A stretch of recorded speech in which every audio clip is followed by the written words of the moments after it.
So the last question on chapter 1 is pretty simple and straightforward.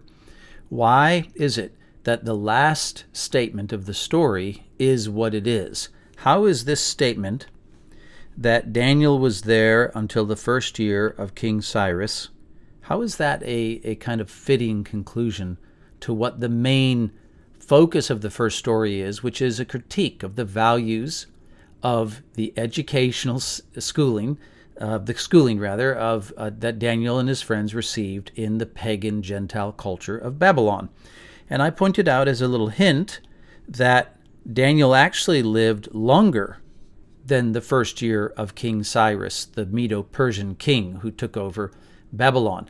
So the statement here at the end of chapter 1 is not simply saying, and then Daniel died in the first year of King Cyrus. That's sort of the effect, I think, that when we first read it, it appears to be that way, but it's not really saying that.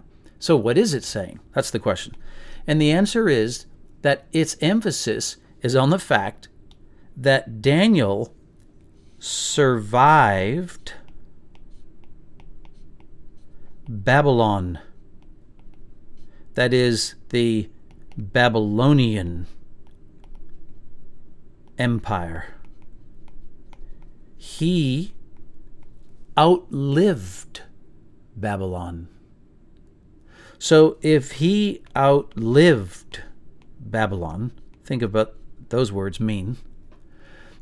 Now imagine if you would, that Daniel and his friends had simply succumbed to the pressures of the values of Babylon, and they accepted that, Babylon's in charge, that's the dominant culture, the way everybody looks at things is through the lens of their value system, and so it's just not even worth fighting. We're just going to be salmon swimming against the current. It's just not worth it in the end to our lives.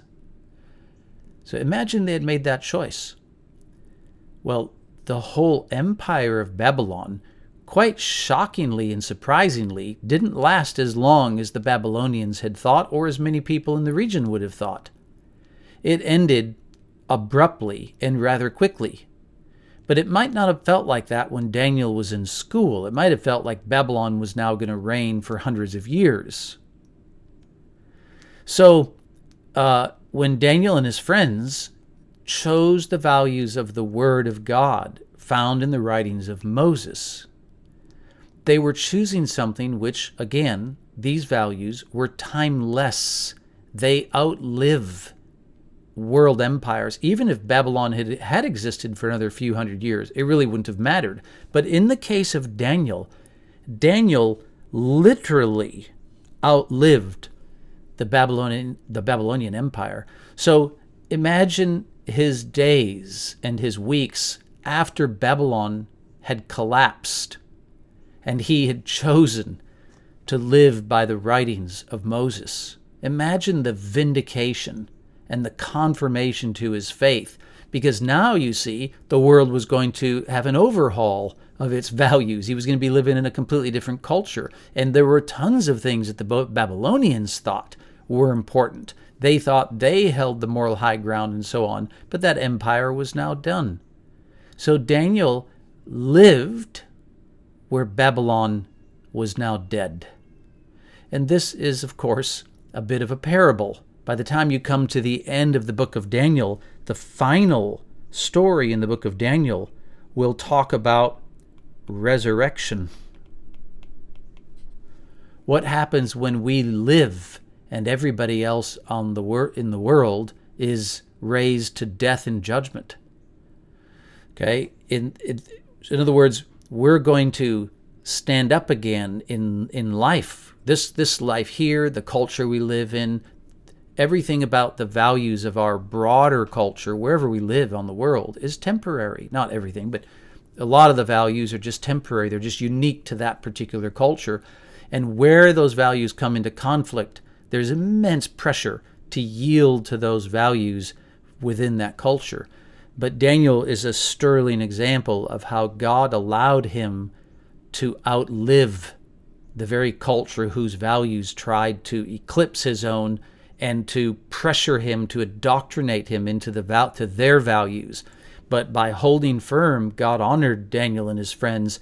And Daniel, as we come to the end of this story, the writer reaches way off to the end, many decades later, to point out that the values that Daniel and his friends chose from the Word of God lived where all the other values of the culture they had been living under for decades was now dead.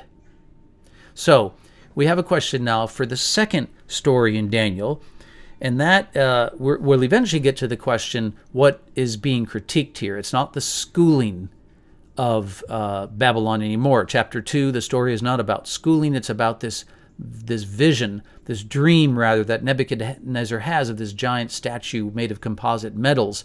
And of course, Nebuchadnezzar, at the beginning of the story, does not divulge what was in his dream. All we know at the beginning of the story is that he had dreams. Okay, so it's going to take until you get to halfway into the story before the reader even knows what the dream is. And the reason is because Nebuchadnezzar has formulated his own test. He wants his magi, who were the ones in charge of divulging the meanings of his dreams and so on. They were interpreting the future will of the gods based on his dreams. So he was used to them offering interpretation of his dreams. And the normal way that worked is he would share what his dream was, and then they would give the interpretation, similar to the one, remember, that Pharaoh had in the book of Genesis, where Joseph came and interpreted his dreams for him.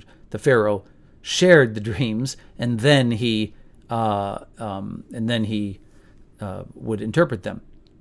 So the question here is, why does Nebuchadnezzar buck convention? Why doesn't he just share the dream and then wait for their interpretations? And then normally a king would pick the one that sounded best to him after he heard multiple interpretations. All right, so in this case, Nebuchadnezzar says no, he's not going to share the dream, and even more extreme, he's going to issue a command of death if you cannot divulge what the dream actually was, and then offer its interpretation. So it's subpoena mortis. It's under the penalty of death. So it's an extreme test for Daniel and his friends. They are going to die. This isn't just fiction. They heard this announcement, and from their perspective, they were going to die. But why, if they couldn't come up with what the dream was and then offer its interpretation? But so were all the other magi. And the question everybody had was, why is the king doing this? In order to answer that question, you have to read the whole chapter, and you have to know what the dream was. But what's his strategy? Why has he formulated this plan? All right, so best wishes, and we'll see you next time.